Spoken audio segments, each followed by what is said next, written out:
legends of giant animals in the North Woods. Sacred legends secretly passed down for generations by Indigenous tribal elders. They believe they should be left alone. It just sits in the back of your mind of what this thing is and would like to see it again, you know, go after it. I have never seen anything that could have possibly done what it did. That had to be huge. If it's become this big, why can't it take people? What else is it taking? How many kids are missing? Elroy, oh my God, look it. Every single day we put bait out, the bait's gone. We have to see what's on the cameras. Yeah. If it's something old like this and big, something that's been around for a long time, if the wrong people get a hold of this here, who knows what they're going to do with it, if they're going to try to capture it. We don't want to hurt it. We want to see what this thing really is. My advice would be just to strictly leave this all alone. Something this big can definitely move fast. It could be dangerous. Whoa, whoa, whoa!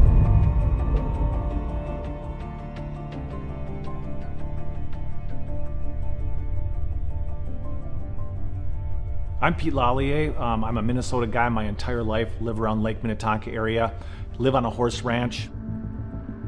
This spring I was walking a horse and the horse was acting differently than normal when I go to this certain spot down the hill close to like a wetland area.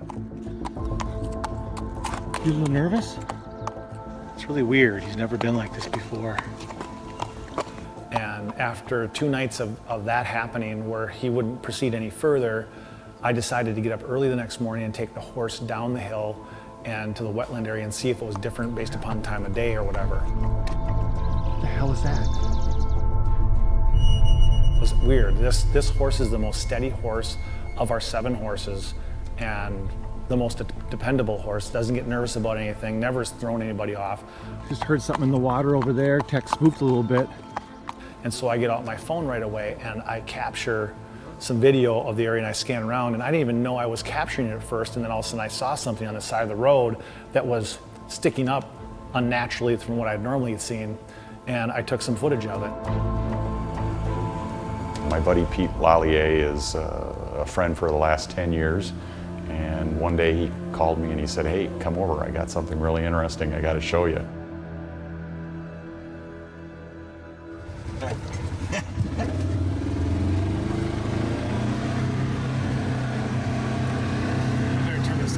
We get down there and we can see where it was, and then we discover a track. It's huge. See his claws. I come down the hill, Dan, let me show you something. It's all right, Tech, sir. You all right? You a little nervous? What happened? What the hell is that? What in the hell? It's giant. After seeing the video footage, I was certainly more compelled to believe Pete and to see it, you know, with my own 2 eyes. And I know Pete, you know, wouldn't lie to me, and what he saw, and what he filmed. I did hear rumors in the community about animals going missing, dogs, cats. When Pete showed me that footage down the hill here, kind of makes you wonder if there isn't something going on there with something taking animals, maybe. Definitely a concern. We thought, what should we do right now? And so we went back to the house. I found some wall compound plaster. We built up a frame. That be big enough? Probably just big enough. All right, I think we got everything, man. Got a form. Hopefully that joint compound will work. All right, let's head down there. Went down and we poured plaster in it, and we took a plaster casting of the track and documented everything. I think we got it, man. I think so. Let's see what comes.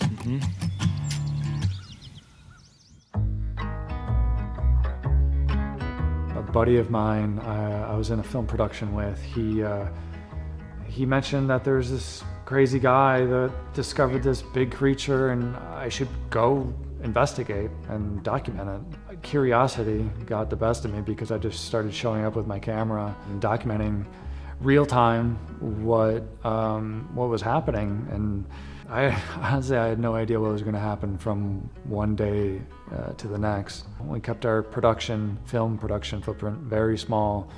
I mean, it was literally just me and a sound guy. Just wanted to show up and just let it happen naturally.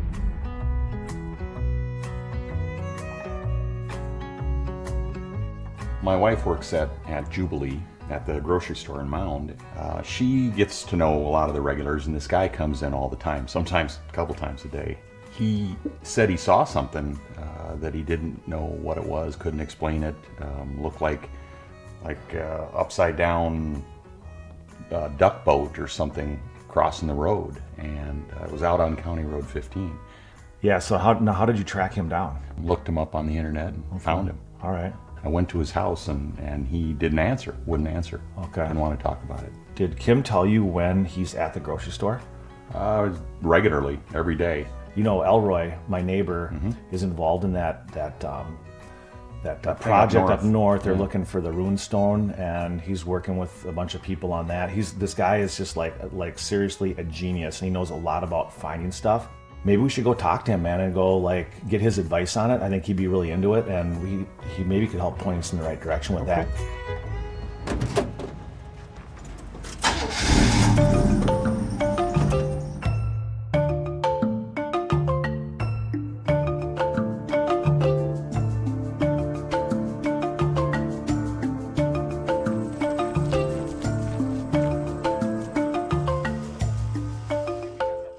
Well, I'm working on a documentary right now on the Kensington runestone, and it has been quite a journey, let me just say that. And we're finding some stuff, and it's just been really, really amazing. It's a stone they found in Minnesota in 1898, but it's dated 1362. It's very controversial. Some people think it's real, some people think it's fake. But if it's real, it changes history as we know it.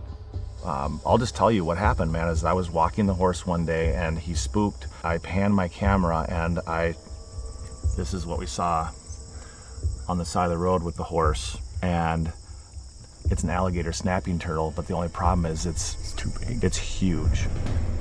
I grew up on Lake Minnetonka and on Stubbs Bay, and I have seen some crazy things in the water. Like giant spoonbills. Have you ever seen anything that big or heard of anything that big before? No. That is crazy. Is that its tail? That's like the back of the shell going down in the water. The tail will be back below. That's the mouth. That's the tip of the mouth. mouth open. From the bottom of the mouth to the tip of the nose where he's like that is like 3.5 feet. It's big. Holy smokes.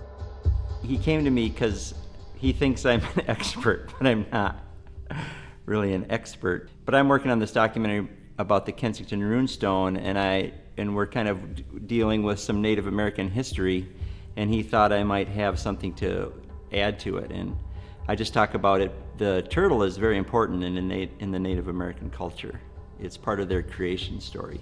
I know a guy you should talk to. He's an Anishinaabe elder who might know something about that. If this is Lake Minnetonka, I don't know, but Lake Minnetonka was a sacred lake for years for the Native Americans. I would keep it quiet for now until you know more about what's going on. Right. Well, good luck. Yeah, that's thanks amazing. a lot, man. Thanks, Elroy. Yeah.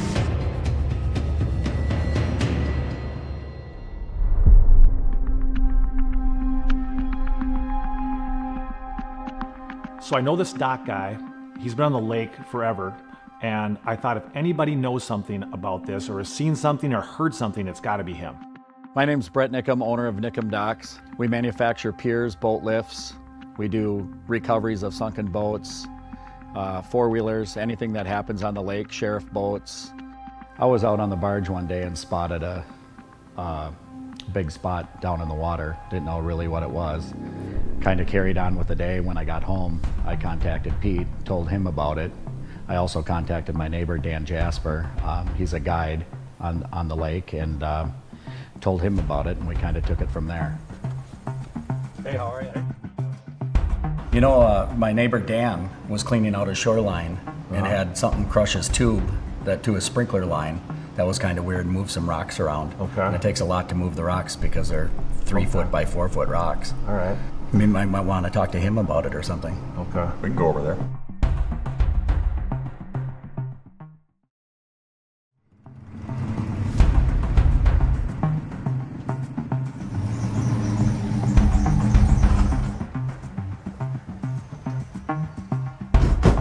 My name is Dan Jasper. I'm a professional fishing guide on Lake Minnetonka, Jasper Guide Services. I've lived on the lake, gosh, I think 15 years, something like that.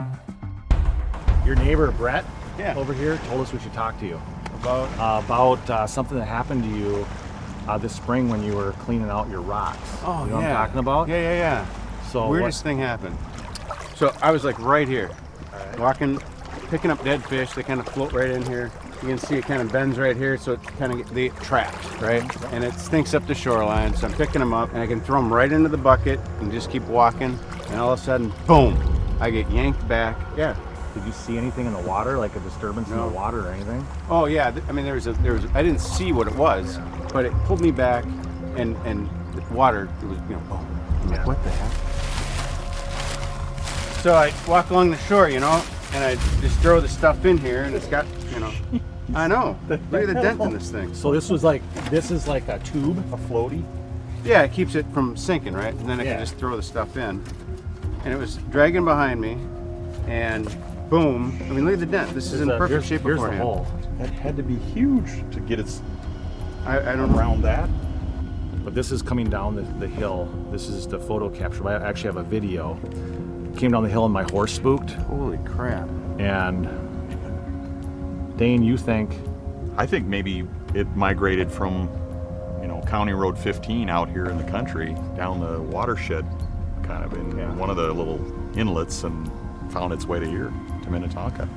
Would you be willing to help us with some getting out in the water and Sure. if we come across any other leads or whatever? Yeah, I'll show you depth. We just kind of want to figure out what it is and that whole thing. Yeah. Brett thought that the water clarity has gotten so much better in the last few years that's why maybe you'd see something like that now, or you wouldn't have seen it before. The lake's about 118 miles of shoreline. It's about 102 feet deep in a couple spots. A lot of deep places, a lot of nooks and crannies. It's a very large area where, you hear that back in the day people saw possibly big sturgeon. No one's seen them, no one's caught them. And now we see whatever this was, and there's a lot of room for it to go. And there could be more than one, we don't know. There are people that say that there's a sturgeon in the lake. Sturgeon don't attack like that. It crushed the bucket, metal bucket. So Dane tells me about the guy at the grocery store, and we track down who he is, and he's unsuccessful in getting a hold of him. So I just said, you know what? Let's just get in my truck and go over there and stake him out. See if I can convince him to talk. This might be him. Excuse me. Excuse me. Is your name Troy? What? Get that thing out of my face. Went up to him, introduced myself, and he reluctantly agreed to bring us out to the site to show us what he saw and to describe that to us. I would just appreciate, we want to document where this thing was at. Can I put you on film while you show us? Could that be what you saw crossing the road? Yeah. What in God's name is that thing? Now here's kind of the general area. I can see it came out. Yeah. Like I said, I was driving from that direction, going there. When I first saw it, I thought it was a rowboat that somebody dropped on the road. As I was coming around, I was slowing down, I could see it moving still, and I'm thinking, oh, somebody's trying to pull it off the road. And as I got closer, all of a sudden, it's moved quick. Yeah. And it's like, there's no one pulling it, and I'm like, what is that thing? How big do you think it was? It's probably like that wide, and like I said, it looked like a rowboat. It didn't seem to have a problem pushing stuff out of its way. How fast was it going? At the beginning, it was just kind of moving slow. Once I got close, all of a sudden, you could just see it pick up and it moved fast. Okay. It's so big, it doesn't make sense. There's nothing in the state that's that big. It's got to be feeding water to water. Water to water. Because of that smell, you knew it was was a water creature, so it was moving from water to water, and all of a sudden you realize you got that swamp, you got all those lakes, there's a connection right over there, then more lakes over there, you got Lake Minnetonka, you know. It's a gigantic feeding ring that it can stay hidden, and I mean, this is pretty remote out here. And that's why, to be honest, I'm very reluctant talking about it, because I don't want to have people think you're nuts. You can just, like I said, keep this quiet, I'm happy.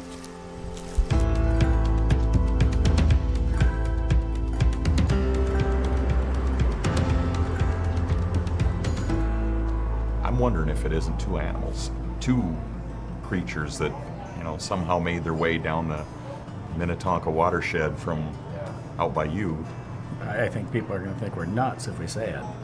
Yeah, that's the other reason Right? that's the other Right? that's the other reason. I mean, think about it. Yeah, that's the other reason to be quiet about it. But I want to see what it is. Some people say, though, that if it's a reptile, it might, you know, I've heard that reptiles keep growing as long as they live, so maybe it's super old, hundreds of years, like giant, I don't know. Like a giant sea turtle. Yeah. I got called by a tribal elder that we got in contact with, and he's going to be coming to do, he calls it like a vision quest, and he wants to offer tobacco to it.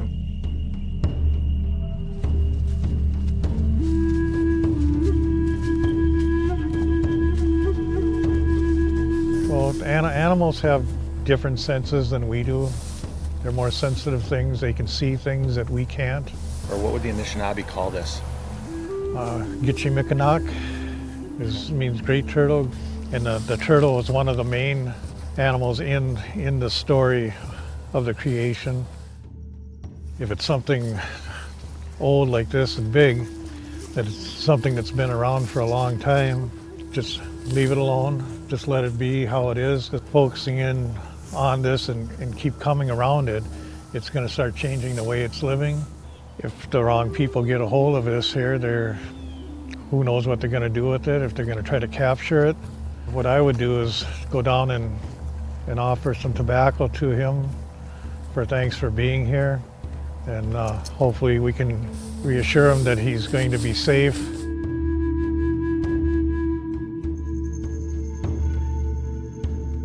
Anything that you take from nature, anything, if you cut down a tree, if you take maple syrup, anything, we'll put tobacco down for saying thanks for these things.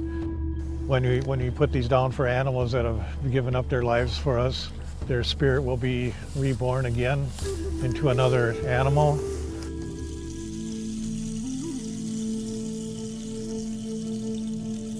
After I heard from Pete, who had talked to Tom, this native elder, about his feelings about the animal, I had my concerns about what we would do, you know, what we should do.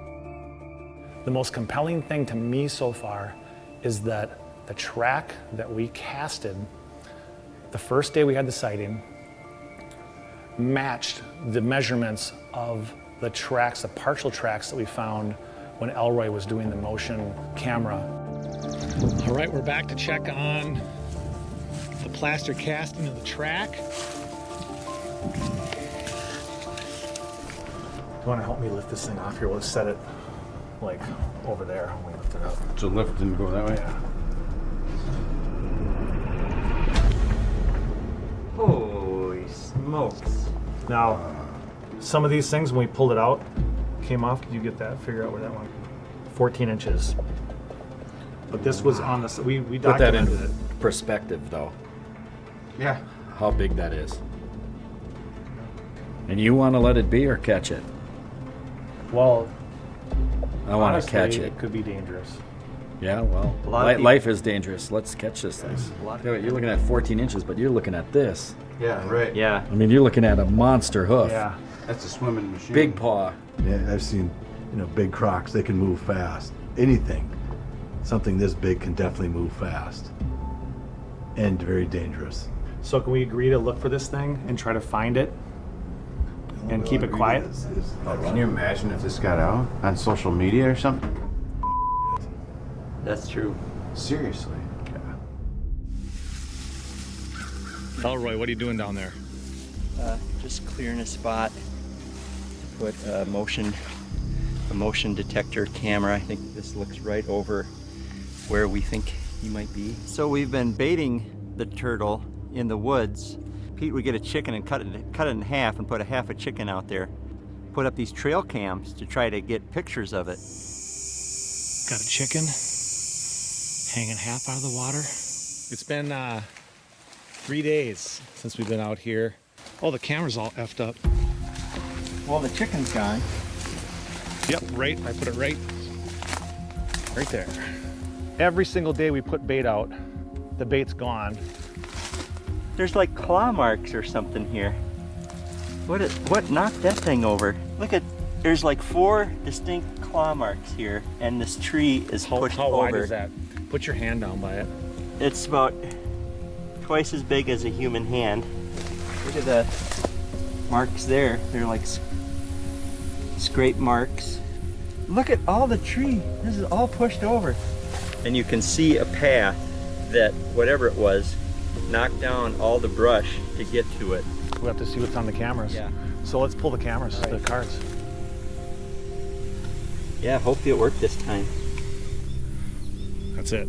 Let's go see what's on it.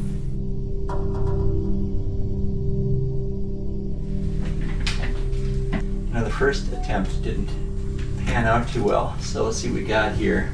It's only supposed to take a picture when that beam gets broken the first time. It took one picture. What in the heck? There's an eye. There's an eye. There's its beak, and it's friggin' huge. Look at the skin. An eye.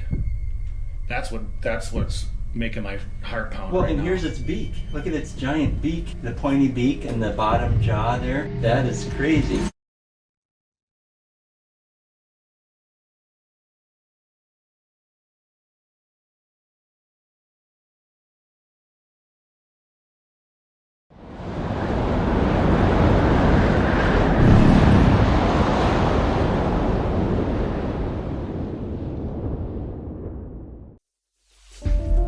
There are legends of giant animals in the North Woods, sacred legends secretly passed down for generations by Indigenous tribal elders.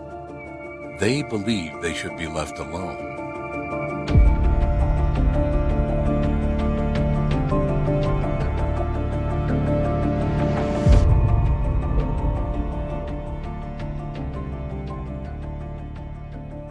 Troy's a smart guy, and he had done some research and looked into the behaviors of snapping turtles, and he basically has figured out that it's migrating or moving from water source to water source to basically hunt. And then there's other inlets and more swamps. You can see it can just keep jumping, and it just looks for more food beds as it's going. Work its way into Langdon, and it has all of this lake area, and then it just can keep going. And I think what it's just doing is just making a route and just feeding as it goes. A lot of people are missing dogs and cats that come through this area, and everyone's thinking it's the coyotes. Well, maybe it's this thing. It's just eating as it goes. You have that picture you took from the barge is from about a month and a half ago. Yeah, just over a month and a half ago. So the thing that struck me too is the color and the look of the one in Little Long Lake on the side was much darker, and it seems like it's bigger than the one that you use in the lake when you proportion yours, because you've got your foot in the frame of the picture and you can like see how big it is, and that seems like it's a lighter colored shell. In fishing, it's very common that, when you find a pattern, you stick with it, right? Whether it be depth, color, speed, and you continue to do that, you're going to catch more fish. So our concept is that if we do the same thing, we might be able to get it to come back.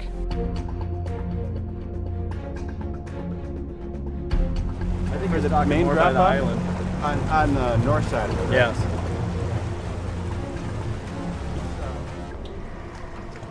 Hey, Alan. Hi, Dan. How you doing? Yeah, good to see you. Nice to see you. Yeah. How are you? Through most of the summer here, we have not seen anything in fishing, much at all. Very unusual through this whole area. And this is usually a good spot, isn't it? One of the best. Yeah. Right. That's really weird that they're just not showing up at all season. No, but not this year. It's just one of them unusual years. Yeah. Yeah, it's a good walleye spot. So It that's is, that's right? weird.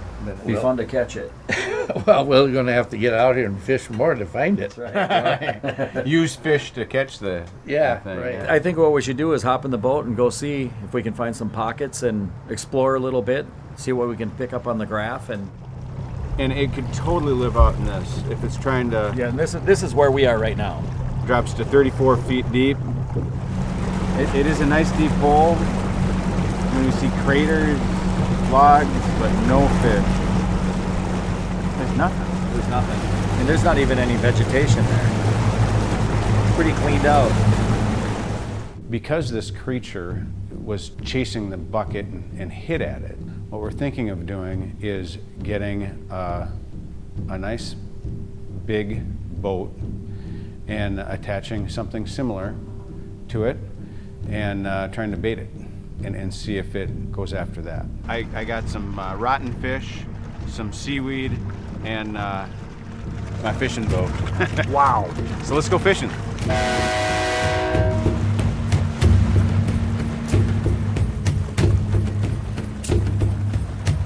Freeze up's coming soon, so we got a limited time to go after this thing and try to get it before ice in.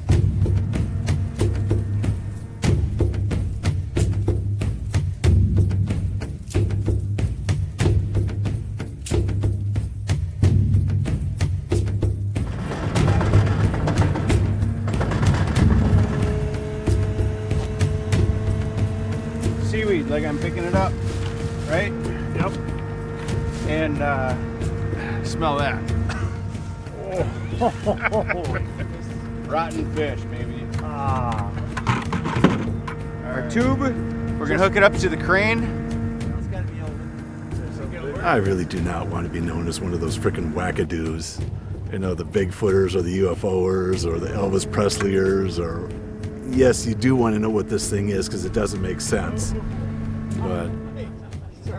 Oh my God, all you just need is more people to think you're a frickin' wackadoo. Hey, Brett, when you get it near the water, kind of... Set in the water? Yep. Chumming it. All right. Now we wait. Now we wait, right? We're gonna have to run some shifts. We're gonna have to be out here probably the next 2 or 3 days. We're gonna have to be out here like working it. You in? I'm in. Troy? So if we get a picture here, I think then maybe it's time to go to the press and just let the world know about this thing. Or maybe if we do, then maybe people would try to kill it or something, so I don't know. Like the Native American was saying, the elder, that we shouldn't go public with it because that's what we'll do. People will come out, they will kill it, they'll capture it or whatever. That's probably not a good thing. So maybe it's just best left a secret.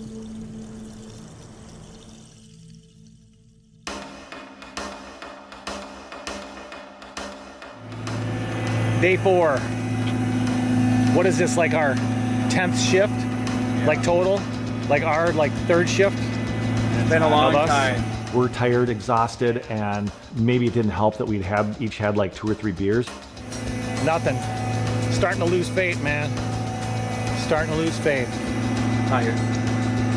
Dano, what do you think? I'm tired. I'm tired. At least we got yeah. some brewskis. All of a sudden, the bait station goes down in the water and everything, just all hell breaks loose. Holy! Did it go?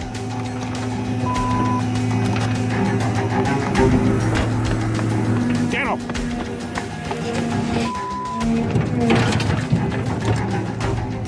Did you guys see anything? No. Holy crap. Broke it right in half. Broke. What pound test is that?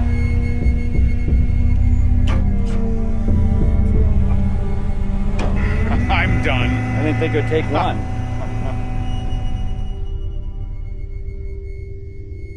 All right, back. Well, you know what? I think a long wait of nothing. There's no doubt that that baiting worked. I just don't know that I have it in me to do it again.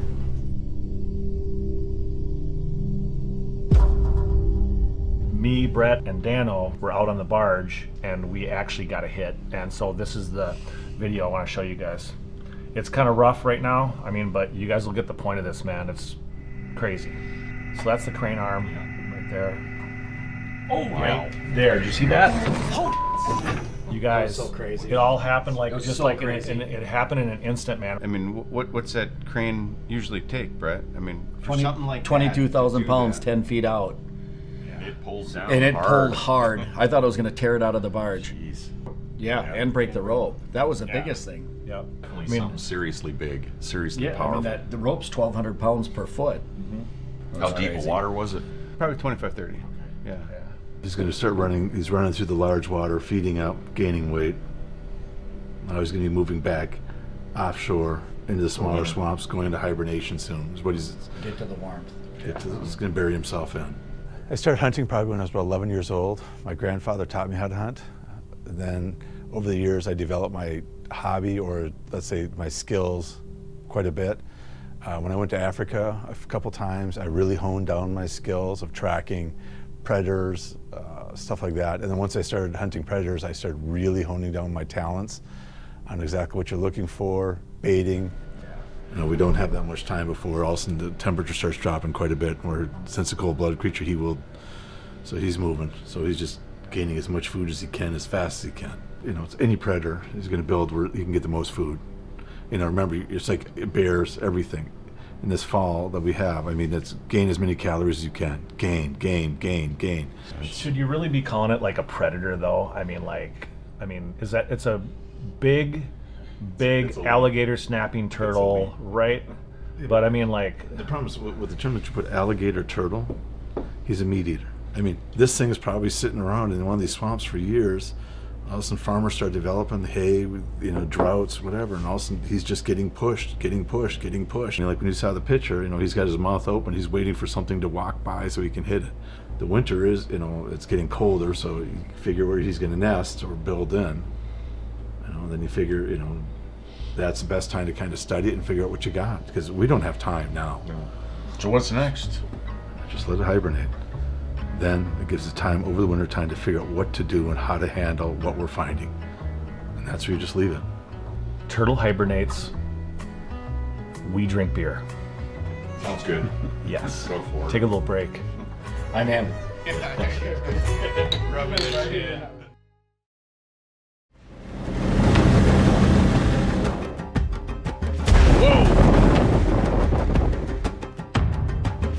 You ready to go out?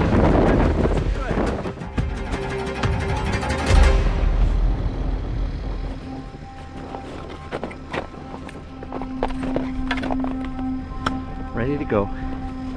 Tell us, what's your theory, man? What do you think? Well, I think, here's where the first sighting was. Over there in the woods, you can see that's where the second sighting was.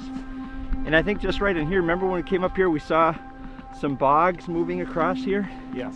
There's an open piece of water right here. Like that's where he could feasibly like hibernate or be. Right. Elroy called me up and he said, Pete, I've got a theory. I think I know where this thing is. And so in the dead of winter, we go out, go trudging out on the lake where he thinks it's at. We try to test and see if actually we can go below the ice and get below the peat bog or whatever the floating mass is out there. It was 40 below, I think, wind chill. I mean, it's the middle of the winter. What can you do? You know, it's hibernating somewhere. A few inches with something else, with a chisel, a giant chisel or something. I don't think we'll get through, but we can try it. I think we're gonna hit dirt. The ice ranges anywhere from 6 inches to 36 inches, depending on the year. I just think this thing is so big that could we cut a hole in the ice and put a camera down there and just look at it? You know, maybe we could see it.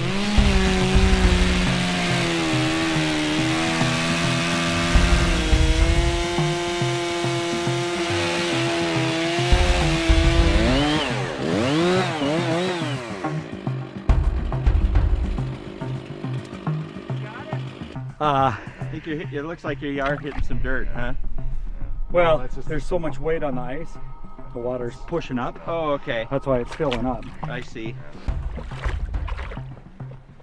The only way you'll see under a bog is if you ledge it and, you know, dig it out. Okay. There's never a ledge, not like a mangrove. Okay. So we couldn't get through. Yeah, it's frozen down to the ground, basically. Now what?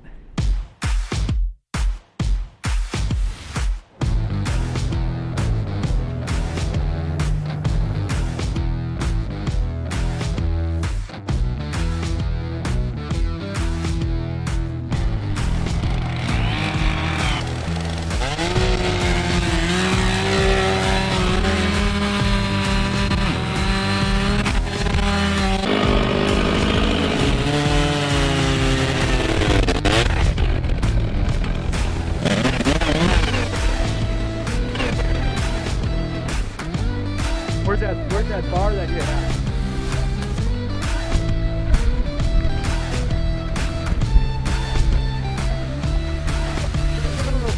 Look at that. Now we gotta sand it up. Let me grab a tape. Yeah. Still 26 inches. Right down there is where you took that photo of the giant turtle this summer. And now, Really? Now we can explore and drop a camera down there. We can look around and see why it was always right there. We gotta go talk to Dan in his ice house because he's got the camera for that. Whew. Cold!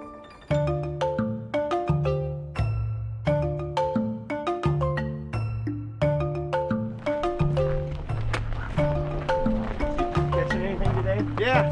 As a fishing guide in the winter, I take people out. I do a lot of groups and corporate events, but it's fully guided trips, and I use shanties. They're fish houses, and they're really nice inside. I think we should get a picture of it. Oh, you're lefty. Yeah, I'm a lefty, man. I gotta. No offense. Are you a Pollock? Do you know how to use a reel? Sorry. Here. Hey. Nice. Look at that. Jasper Guide Service. That's a crappie. Dano, we just went out to Little on Lake, and we had kind of a not a great experience with trying to punch a hole. So Brett was right. The ice was too thick. It wasn't deep enough, and we hit brown water. Couldn't get the ice chunk out. Yeah. And even if we could, the camera wouldn't see anything. It was just muddy. Yeah. So yeah, that would be like a perfect habitat for it to probably hibernate. well, they bury into mud, so they love mud. And it's all muddy down there. We came out onto Lake Minnetonka where Brett had the picture that he took in the water of the one underwater, and we drilled a sample hole there. And can you get like cameras that we can put down that hole? Sure. We have to do it during the day. Super clear. Yeah. That'd be a good You can't spot. do it at night though. It was not easy getting there, but I mean, this right now we can move around on the ice. Yeah. And a lot easier. Yeah, a lot easier. So this is maybe a good time to see what's going on down there. Yeah. I've got a camera right there if you want to see what it looks like. So that's an underwater camera that would work for what we're doing. Oh. We get Dan's camera and plunge that thing down, and we start looking around everywhere.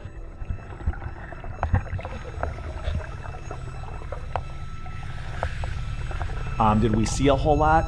No.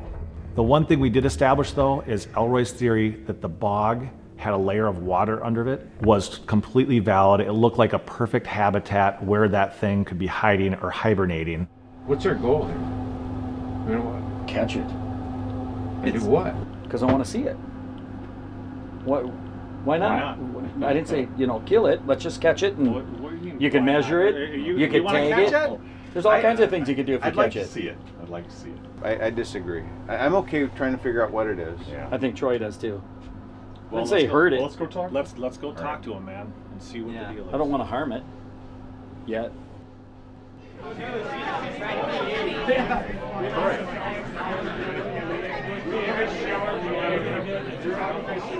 One more chair. Here's your food. Oh, look at that. Yeah, look at that. Thank you, sir. It's a Happy Meal. Turtle sticks and turtle eggs. All right. Cheers, man. It's good to see all you guys again. Long may Get us you together, live. man. I'll get you. So, man, I want to cut to the chase. Troy, Brett said that you want to hunt that thing. I said we both do. Want to hunt it down, kill it. What? Period. Okay. No. Where did all this come from? Why would you want to do that? Predators have to eat. That's what they do. Pretty soon, it's taking dogs, small things, whatever. This could take a kid. Would you let something that's going to kill a kid sit around? I am going to hunt it down, and I will kill it. And you thought I was bad. I think it's a mistake. The only reason why you're seeing it so much is because it's bumping into people.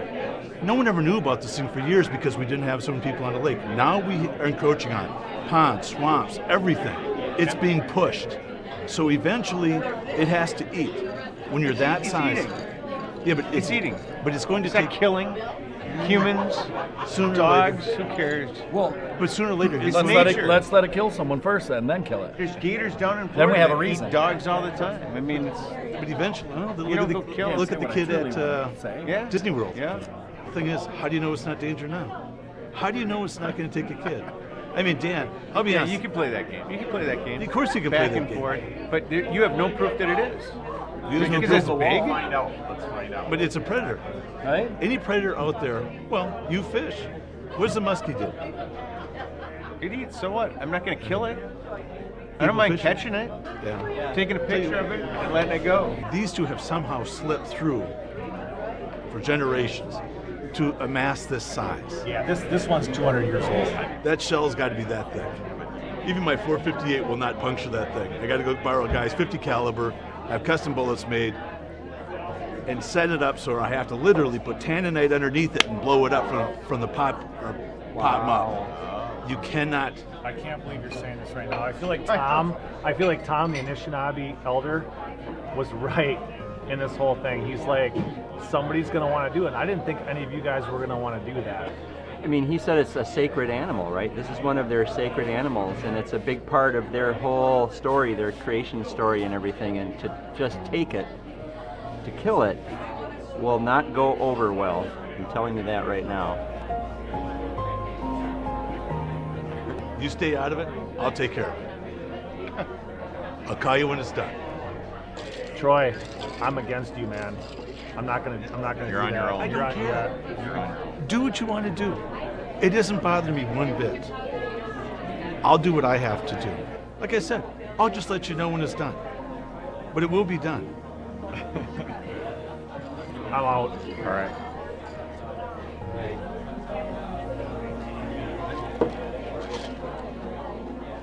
Yeah, he's pissed. I'm My out. ride, so.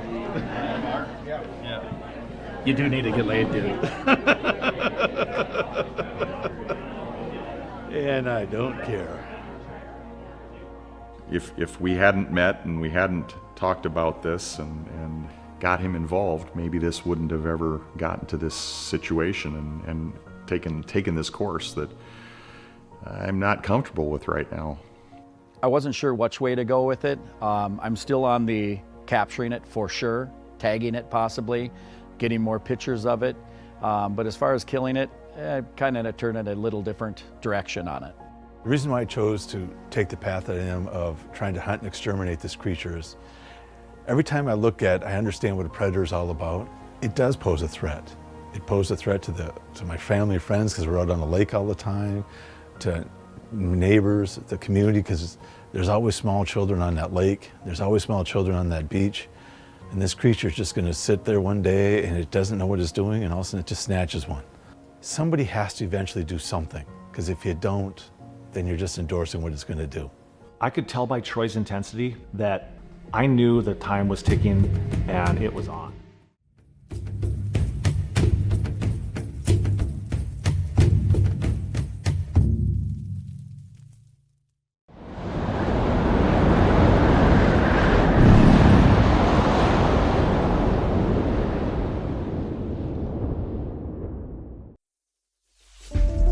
There are legends of giant animals in the North Woods, sacred legends secretly passed down for generations by Indigenous tribal elders. They believe they should be left alone.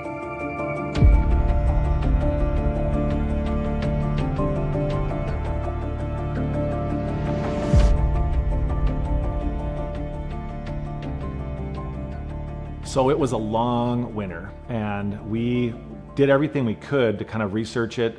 Dane and I and Elroy kind of teamed up and started thinking about, okay, once spring comes and the ice goes off, what do we do from there? Pete showed me the footage of when whatever it was took the bait and just ripped that rope. I couldn't believe it. I was very intrigued because I grew up on Lake Minnetonka and I've seen a lot of strange things in the water, and it just really caught my imagination. So I wanted to help. It's like, wherever I can help, man, let's go find this thing. Zoom meeting. Let's find out more about this turtle. We gotta let him in. Guy. Hey, how's it going? Hey, really good. Good to see you, man. So we found the golden goose egg We had searched for an expert to talk to. We found Jordan, who's an amazing biologist. Could you start by just giving us a little bit of your background? Sure. So I'm Jordan Gray, Communication and Outreach Coordinator with the Turtle Survival Alliance, a global nonprofit. This is an infographic that just gives you an idea of where we work, and we are continuing to expand. I have a background in biology, zoology, worked with turtles and tortoises basically the entirety of my life.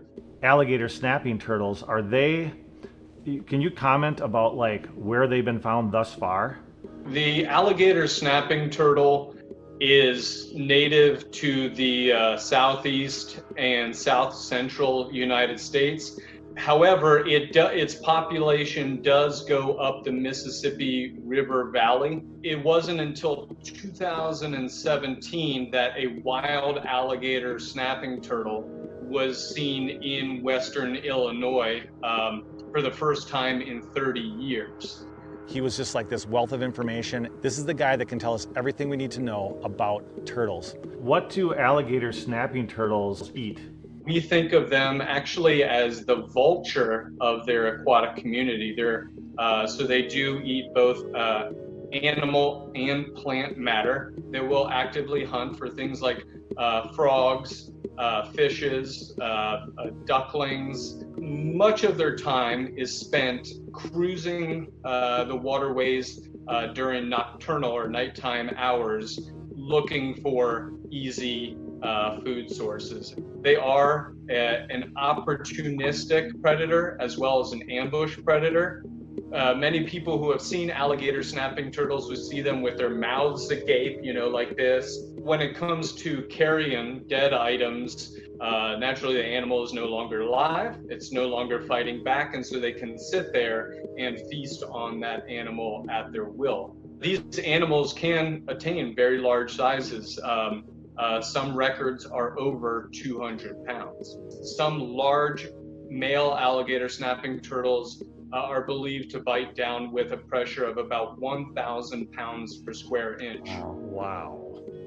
And just to give you an idea, that's about 350 pounds per square inch stronger than the bite of a bull shark, which is generally regarded as the world's most dangerous shark. Wow. Whether this is a large turtle, whether this isn't, it still intrigues people. And, we want people to be intrigued by turtles. They are the #1 order of vertebrates faced with extinction risk right now, and a lot of people are unaware of that. This is a group of animals that have evolved here on Earth for about 260 million years. When many other types of animals came and went, turtles persisted. This is not an aggressive species. I've been in the water countless times with them.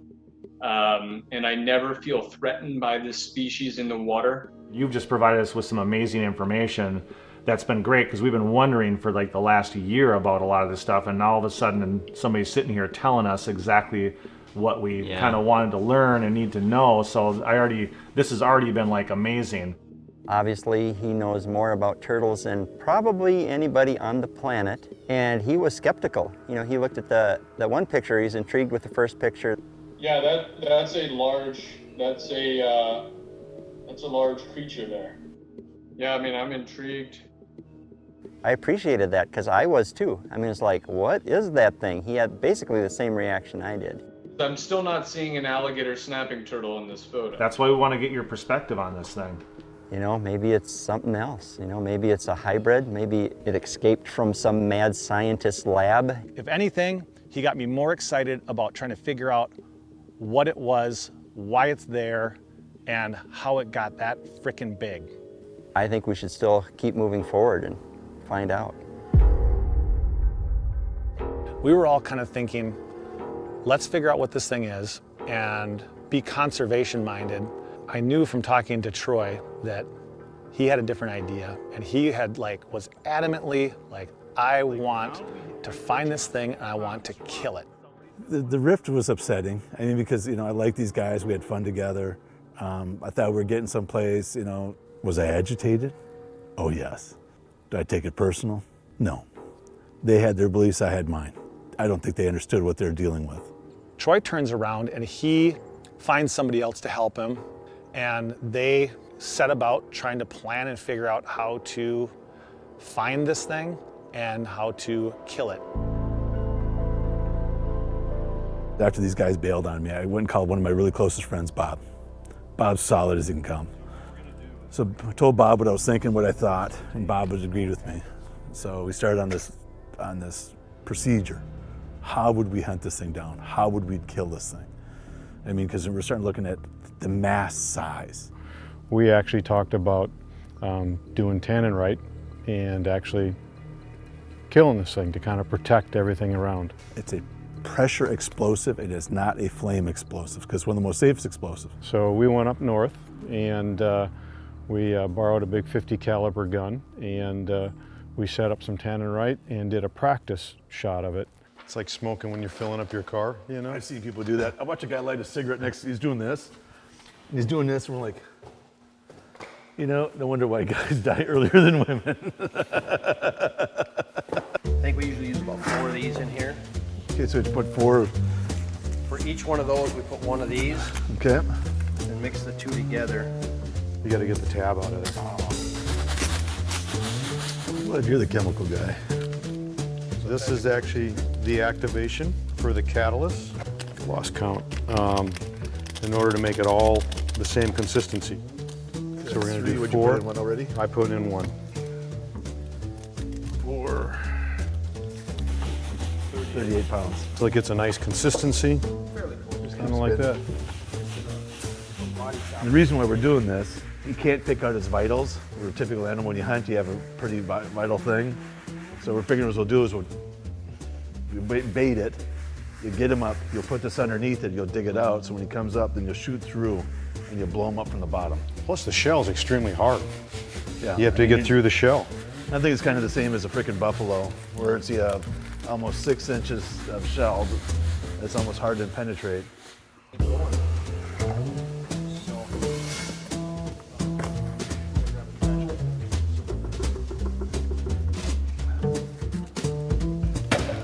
Chemistry made easy. Yeah, because we're going to take this thing out to a shooting range to make sure we get the effect that we want, since we're going to do it different than we normally would. Because normally most people put this on top of the ground. We need it in the ground, because that's the only way we really get this, so we're going to have to shoot down to cause the explosion, so it's going to shoot up. My belief is we'll vaporize it. So Troy and I have known each other for probably, what, 18 15 years? Oh, 15? 2003 we met. 2003, yeah. Just for your motorcycle accident. Yep. We went on a motorcycle trip out to Colorado together. We took our significant others and did a 1-week trip through the Colorado mountains on the motorcycle, and then we've been together ever since that. And we've had a lot of interests. We've basically become really good hunting partners. Hunting is kind of a release for us, so sitting out in the woods is very peaceful, and you know, we always try to do the right thing for nature and make the right decisions. And throughout the years, I've really appreciated the way Troy hunts, because he has the same values as I do. Sometimes it's just all about the hunt. It's not about coming back with a trophy or anything like that. And that's the way Troy is. He's an upstanding kind of guy. We've been on many crazy hunts before. Some we can talk about, some we can't. Then what I did is already, you pick up some road kills, because I knew that this spring, you know, I was trying to move this thing. So we'll put it in, like I said, small swamps, because I figure it's got to be living in the swamps.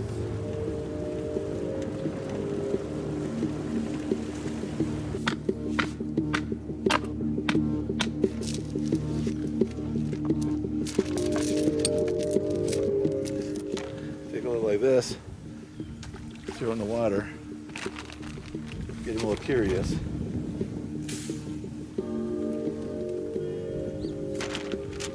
Because when you're baiting, the idea is you're not going to capture him. You're just trying to get him to some place to eat and to sit. And what you want to do is you get him on a bait station and he's sits here, for a day or two, and also he becomes very comfortable with eating here. He just realizes there's food there. He doesn't understand why, but he doesn't really need to know why. So he associates your scent with meat or with food.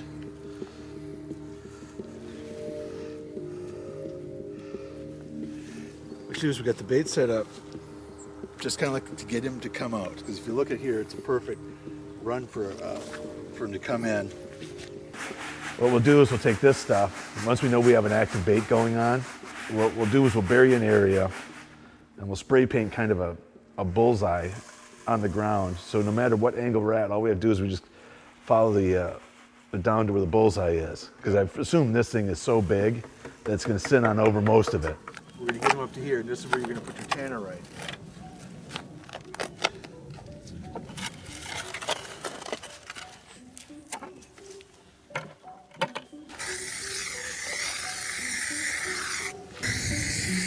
Locate the explosive. The reason why we have these lines, it's from a distance, you still need to, you're shooting a specific spot, you need to kind of mark where that thing is, so when you pick it up with the scope, you know pretty much right where that explosive is sitting.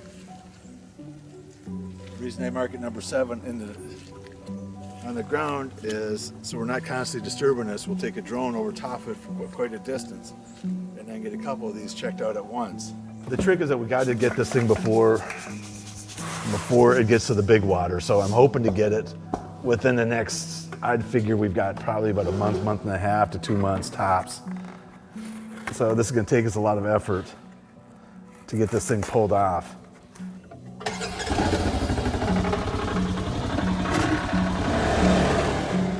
So I decided to use a drone to get out and take a look around and see the habitat, see if I could find the turtle itself. But also, I knew that Troy was baiting. I thought maybe I could use the drone to find some of his bait stations. Boy, does this ever look different from the wintertime. That's where Elroy and I were in the middle of the winter, where he thinks the Mickinock hibernates and where it is now. It's also where the first footage was captured of the Mickinock. Just heard something in the water over there. Tech spooked a little bit, but he's coming down still. What the hell is that? I am just hoping that this thing is a one and done. Yeah. But those guys are in the belief that there's a couple of them, and I'm thinking if it's a couple of them, it means it's genetically this big, which then we got a problem. If it's that big, then there's more than one, then it's an entire game on. Because could have laid eggs somewhere and something like that. Could be a couple of them. Yeah. Okay. Okay, perfect. Look at how many pounds, that's about 40. Yeah, we're there. Yeah, that should make a mess. Using that amount of tannerite was, we had no idea what we're doing. I mean, you're watching videos and you're trying to assume, and you see people do 5 pounds and you're just kind of guessing on how to handle this. That's when we took the 48 pounds and we put it together and it's like, okay, well then Bob and I are like, well, what do you think's a safe distance? And I said, well, I've seen some of those videos, it gets pretty scary.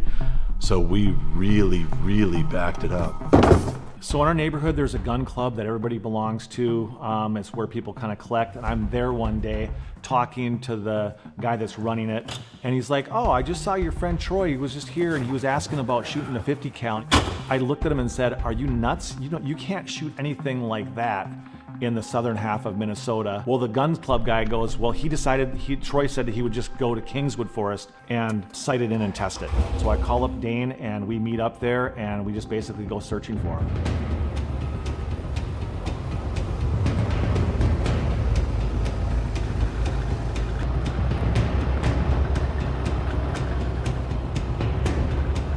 So what you're going to see is that stuff out over here and things like that. Hey, Troy and Bob, they're out there someplace right now. We gotta go look.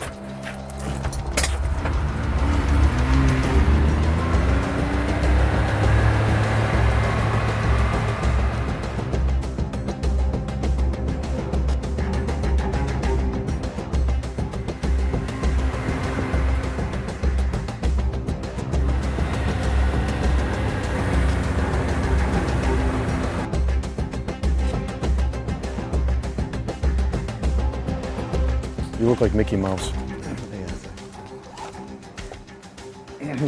There you go. You got everything. You got some active rounds. I got this here. She's loaded already. She's loaded? Yeah, it's loaded. It's got the things in there. We'll go set this up. Go shoot our special target down there.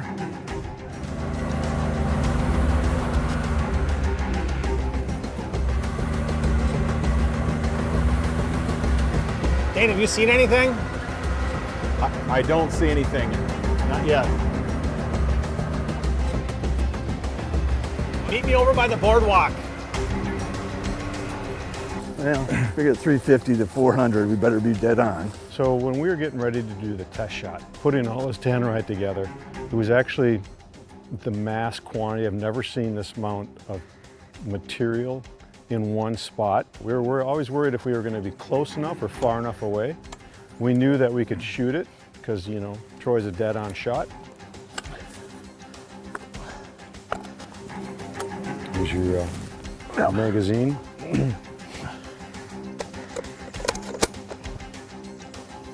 So normal range is, what, a couple miles?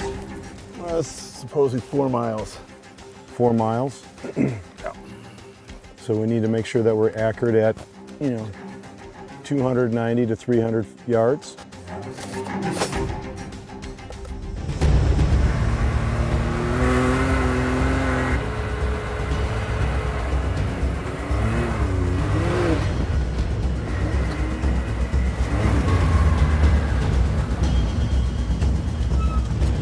Did you hear anything? No.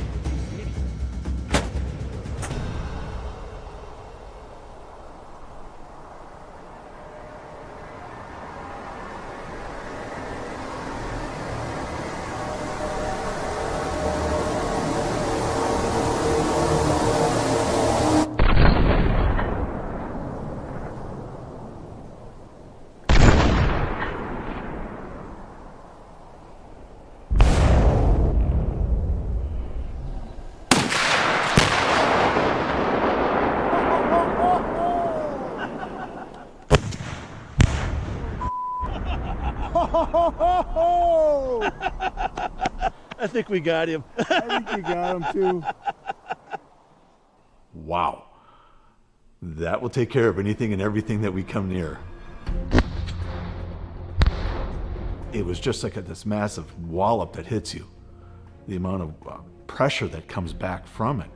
And it's just enormous. You know, you keep looking at that thing and you're like, my God. We think that the cloud went good 100 feet in the air. The full-out explosion radius was intense. It flattened everything near it. When you hunt, you kind of need to know what you're shooting at, vitals, the whole package. So then Bob and I looked online, found a picture of one of these things, took it to a 3D printer and had the thing blown up as huge as possible. And we brought it out there and we thought it was funny. Holy buckets. I mean, I've never experienced anything as strong as that. I felt it in my chest.